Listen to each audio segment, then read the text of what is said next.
Hi friends, இன்றைக்கி பார்த்தீங்கன்னா சிறுகீரை கூட்டு பண்ணியிருந்தேன். அதே வேக வச்சுருந்த தண்ணியை வச்சு நான் வந்து ரசம் பண்ணியிருந்தேன். எப்படி பண்ணணும்னு பார்த்தீங்கன்னா, ஒரு குக்கரில் வந்து நல்லா பொடியாக நறுக்கின சிறுகீரை, அது கூட 1/2 டம்ளர் பருப்பு, ஒரு தக்காளி, கொஞ்சம் கட்டி பெருங்காயம் போட்டு 2 விசில் விட்டு வேக வச்சு எடுத்துக்கணும். இதில் வந்து தண்ணியும் தக்காளியும் தனியாக வந்து எடுத்து வச்சுட்டேன் ரசத்துக்காக. கீரை எப்படி தாளிக்கணும்னு பார்த்தீங்கன்னா, ஒரு பேனில் நல்லா தேங்காய் எண்ணெய் ஊற்றிக்கோங்க.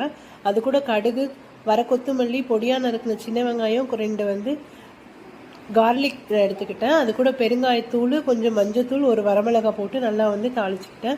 நீங்கள் தேங்காய் யூஸ் பண்ணிங்கன்னா உங்களுக்கு வந்து டேஸ்ட் வந்து நல்லா டிஃப்ரெண்ட்டாகவே இருக்கும். கேரளா ஸ்டைலில் வந்து செஞ்ச மாதிரியும் இருக்கும். கொஞ்சம் உப்பு, அதே மாதிரி தண்ணியை வடிகட்டின கீரையும் பருப்பும் போட்டு நல்லா வந்து கலந்து விட்டுக்கிட்டிங்கன்னா உங்களுக்கு வந்து கீரை கூட்டு வந்து ரெடி ஆயிடும். இது நீங்கள் வந்து சாப்பாடுக்கு, சப்பாத்திக்கெல்லாம் சைடிஷ்ஷாக வச்சு சாப்பிட்டிங்கன்னா வந்து நல்லா டேஸ்ட்டாக இருக்கும். ஃபைனலாக வந்து பார்த்தீங்கன்னா, அந்த வடிகட்டின தண்ணியை வச்சு ரசத்தை வந்து கொதிக்க வச்சு அது கூட வந்து கொத்தமல்லி தூவி நான் வந்து இறக்கிட்டேன். பை ஃப்ரெண்ட்ஸ், நெக்ஸ்ட் ஒரு வீடியோ